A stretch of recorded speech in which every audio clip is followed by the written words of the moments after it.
Hola, saludos. Yo soy Gerardo Valderrama, psicólogo amigo, y vamos a dar inicio a este conversatorio sobre uno de los temas iniciales en el proceso de investigación del comportamiento o cualquier proceso de investigación. Recuerden que estos conversatorios se refieren a investigación, psicometría y estadísticas aplicadas principalmente en el área del comportamiento, pero puede ser aplicada en muchas otras áreas. La investigación científica es una sola y es un legado precioso que nos da a nosotros el conocimiento. Si quieren dirigirse a mi persona para hacerme alguna consulta o hacerme alguna observación sobre estos conversatorios, aquí abajo está mi correo electrónico por ahora, siggebalmo@gmail.com. Se pueden comunicar conmigo y con mucho gusto yo voy a responderle a ustedes. Posteriormente le voy a dar información sobre otros medios de comunicarse conmigo, redes sociales, etcétera, YouTube, etcétera, para que vayamos estrechando más nuestra relación con aquellos que estén interesados en compartir conmigo esta experiencia. Entonces vamos a ver, este conversatorio se refiere a organización de datos. Le puse uno porque lo más probable es que va a haber una segunda parte de un elemento complementario o evento complementario al que voy a plantear hoy. Pero vamos a ver, vamos a seguir adelante, ¿de acuerdo? Mi propuesta, ¿cuál es? Yo lo que hago es conversar sobre mis experiencias que pueden coincidir con las de ustedes totalmente o parcialmente, o quizás no coincidan, pero les pido por favor que la escuchen y la discutamos.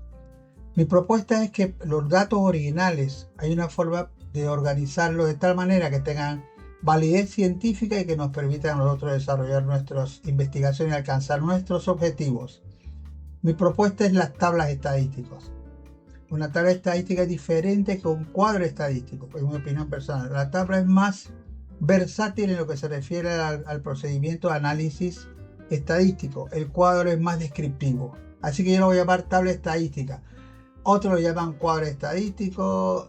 Usted llámelo como quieran. Lo importante es que se entienda lo que estamos discutiendo. ¿Qué es una tabla estadística? De acuerdo con esto, esta explicación es una estructura que combina símbolos y números y conceptos también, palabras. Ellos pueden estar organizados verticalmente en columnas, pueden estar organizados horizontalmente en filas, o puede haber la intersección de ambos, creando celdillas, pero siempre es una forma de organizar la data que originalmente viene desorganizada. ¿Para qué la organizamos? ¿Para qué la organizamos en tablas? Para poder describir, analizar y comparar los resultados obtenidos de una investigación, de tal manera que la estructura inicial, que era desorganizada y que era aleatoria, ahora tiene un sentido científico útil. En términos de tablas estadísticas, yo propongo las siguientes tablas. O voy a hacer la presentación de las tablas siguiendo este modelo, que puede ser seguido por cualquier otra persona o puede no ser seguido por otras. Puede haber otra forma de organizar las tablas. Yo lo voy a presentar de acuerdo con el número de variables que se esté analizando. Si la investigación se refiere a una sola variable, entonces mi tabla estadística va a ser univariada. ¿Por qué? Porque el componente comportamental se refiere a una sola variable. En su efecto puede ser bivariable. En ese caso, la investigación o la información de la investigación se refiere a dos variables. En este caso se llama bivariada. Y cuando la información sea de tres o más variables, vamos a llamarla multivariada. Estos términos no pueden coincidir con otros aspectos de la estadística que no estamos discutiendo ahora mismo, el análisis multivariados. Análisis bivariado, nosotros no vamos a analizar nada, vamos a organizarlo, pero para facilitar esos análisis posteriores, bivariado y multivariado, mi recomendación es que la información vaya debidamente organizada atendiendo el número de variables. Esa es una decisión personal de cada investigador que yo respeto mucho. Muy bien. Vamos a ver este ejemplo. Dice, muestra de 70 estudiantes universitarios. La medición de la variable de presión. A estos 70 sujetos se les pidió la variable de presión. Una sola variable, por lo tanto estamos ante un modelo univariado. Aquí a la izquierda están los datos originales. Que comienzan en 95 y terminan en 110. Como podrán ver, aquí 70 datos, pero no tienen, además, lo único que presenta es la cantidad del atributo por persona, pero no tiene ningún ordenamiento ni tiene ninguna sistematización que trate de alcanzar algún tipo de objetivo, están aleatoriamente presentados. Así no nos sirve. Además, cuando están los datos aleatoriamente presentados, los análisis estadísticos a partir de estos datos son muy limitados. Usted tiene que ponerse a buscar uno por uno, irlos agrupando visualmente, y eso no es la forma correcta de hacerlo. Como la intención estadística es aproximar los datos originales a modelos estadísticos que faciliten la investigación, la aproximación a estos modelos estadísticos, especialmente a los de probabilidades, no está favorecido con este tipo de presentación.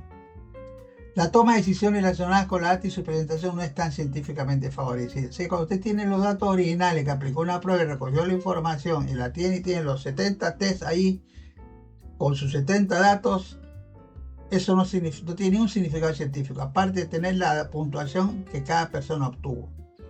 Estos datos requieren sistematización y organización científica. Vamos a ver. Para modelos univariados, aquí las variables de presión, el primer mecanismo que usamos, la primera herramienta, son las distribuciones de frecuencias. Después, que no es otra cosa que la organización de las tablas, atendiendo un ordenamiento que puede ser del puntaje más bajo al puntaje más alto, o viceversa, del más alto al más bajo, y que cada puntaje viene acompañado por su correspondiente frecuencia, como lo ven aquí.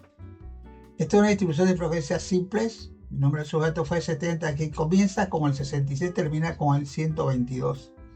Y ya hay una forma de organización científica e inteligente. Ya podemos ver que no hay nadie ganó menos de 67. Y que de en adelante podemos verlo del 67, puntaje por puntaje, al 322, e incorpora la frecuencia de cada puntaje, o sea, el número de personas que obtuvo ese puntaje. Ya esto es un avance significativo en comparación con la forma como estaba anteriormente presentado. Vamos a ver el anterior. Aquí está. Aquí no hay ninguna sistematización. Sin embargo, aquí sí está organizado y podemos ver la frecuencia. Podemos intuir algunas cosas, ¿sí? De manera más o menos general. Pues podemos, por ejemplo, que hay un puntaje que tiene la mayor frecuencia, que es los 24. 7 personas obtuvieron ese puntaje. Alrededor de ese puntaje se aglutinan un cierto número de sujetos, pero por debajo y por encima las puntuaciones van decreciendo, la frecuencia de las puntuaciones van decreciendo, lo que nos hace percibir o darnos cuenta o hipotetizar, por así decirlo, que los sujetos van a estar agrupados más o menos en cierta área de esta tabla. A esto se llama distribución de frecuencia simple, y a partir de ella se pueden hacer un sinnúmero de datos de procesamiento estadístico, manuales o electrónicos. Pero ya esta es una forma de organización que resiste un análisis estadístico univariado. La información solamente se va a referir a la depresión de 70 estudiantes, no a ninguna otra información. De más nada, solamente las puntuaciones obtenidas por ella, que el más bajo ganó 67 puntos, el más alto ganó 122. Podemos mejorar esto a través de otro tipo de distribución de frecuencia que se llaman por intervalos. Entonces, en vez de tenerlos por puntaje, los tenemos por rangos, en la cual organizamos varios puntajes. Aquí va del 65 al 69, 70 al 74, 90 al 94, hasta 120 y 124. Se llaman intervalos de clase. El intervalo de clase es una forma de organizar la data para facilitar su procesamiento, pero es dramáticamente diferente al anterior y favorece mucho el análisis y la interpretación de lo mismo, porque miren aquí, se comprimió un poco la distribución, pero se maximizaron ciertas cosas. Ya encontramos una zona de puntaje en la cual hay mayor frecuencia. La mayoría de las personas están entre 90 y 94. Y hacia abajo de ese puntaje hasta 65 y hacia arriba hasta 124 se van distribuyendo por de manera decreciente o creciente. Aquí van del 90 al 94 hasta 120, 24, creciendo el puntaje, pero decreciendo la frecuencia. Mira, aquí va decreciendo. En ambos casos va decreciendo.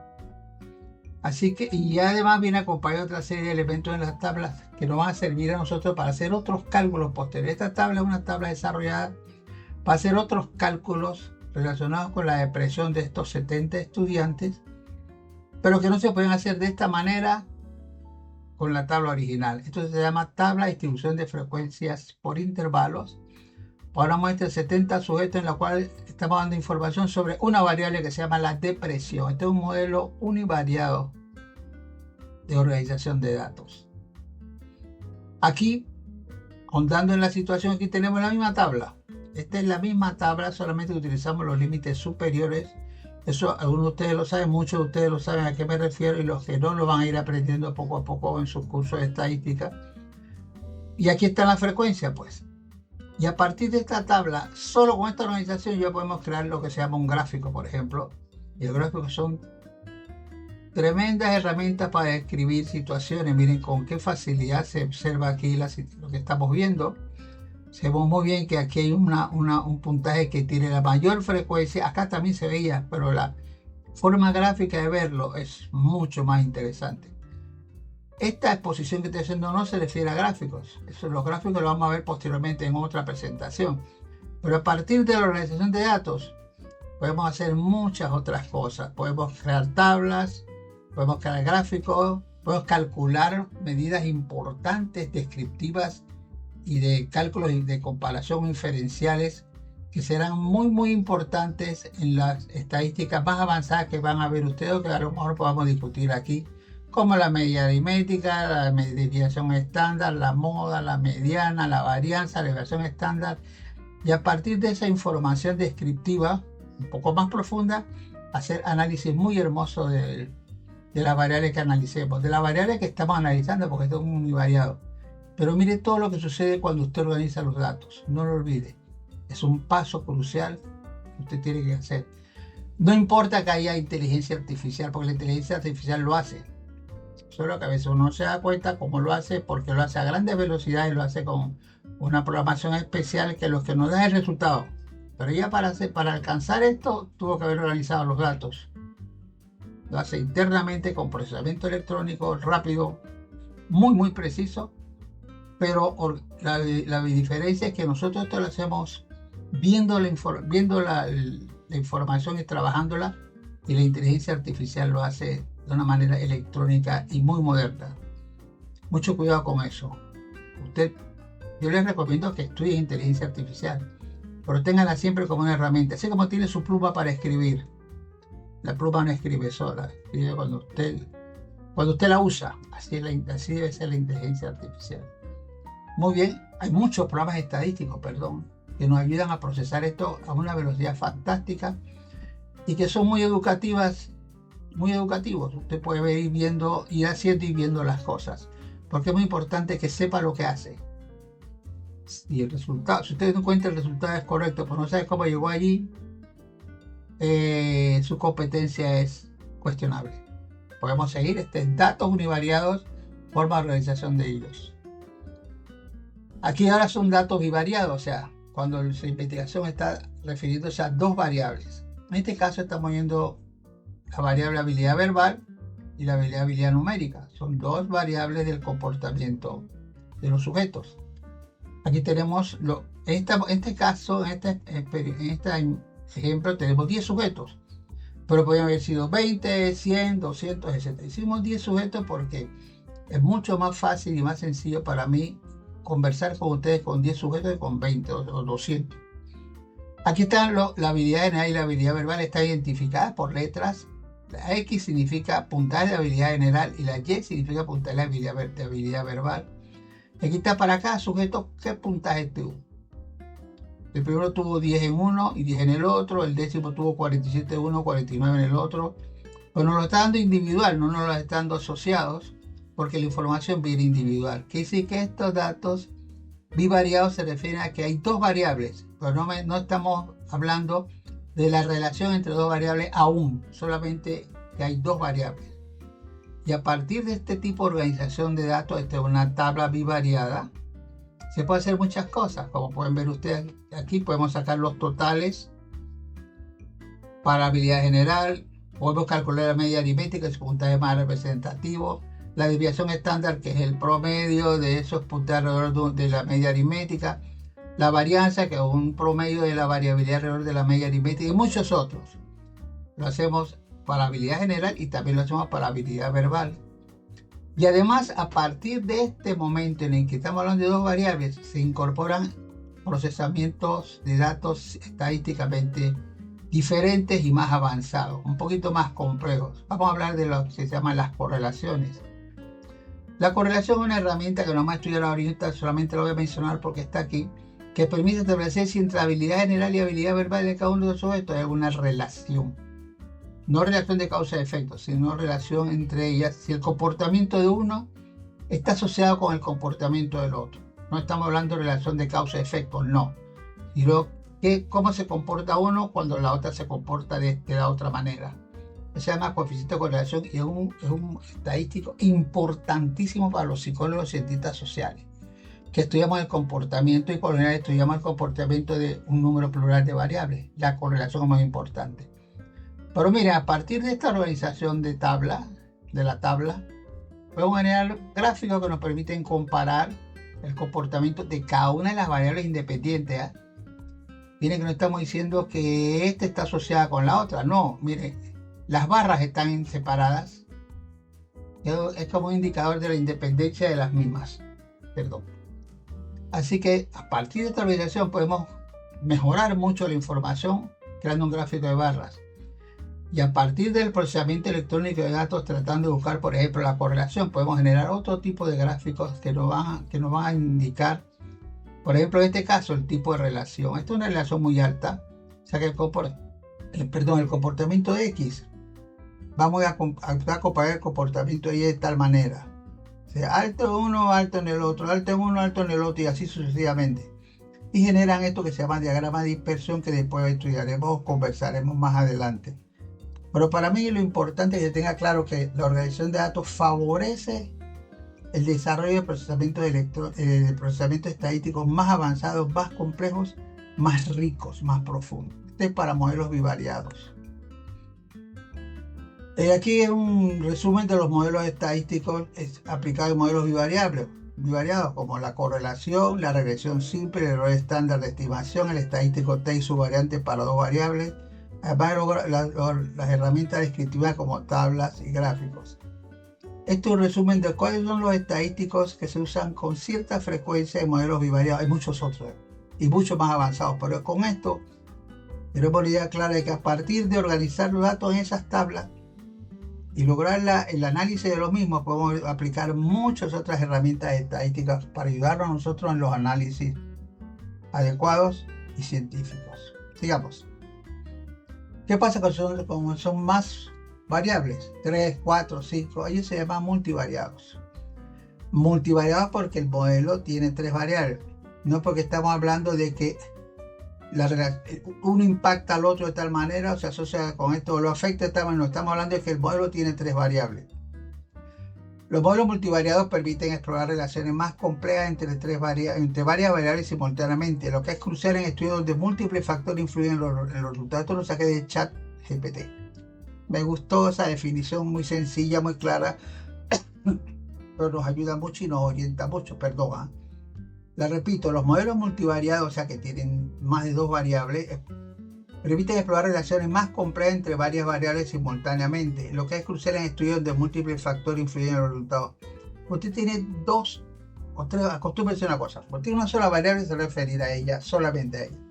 Pero cuando tienen 2 o 3, etcétera, hacerlas individualmente como que limita mucho la capacidad de hacer una buena estadística. Desde los modelos bivariados en adelante, usted tiene que combinar las variables para ver qué efecto se produce cuando los dos suceden al unísono. Pero eso es la ventaja de manejar modelos de más de una variable, porque el comportamiento del hombre es de más de una variable. ¿A usted de qué le sigue saber que mi inteligencia es de 25 puntos? No le sirve de nada. Pero si mi inteligencia de 25 puntos está asociada con un rendimiento bajo, ya es otra cosa. Está diciendo que la inteligencia es un factor que aparentemente afecta el nivel de rendimiento.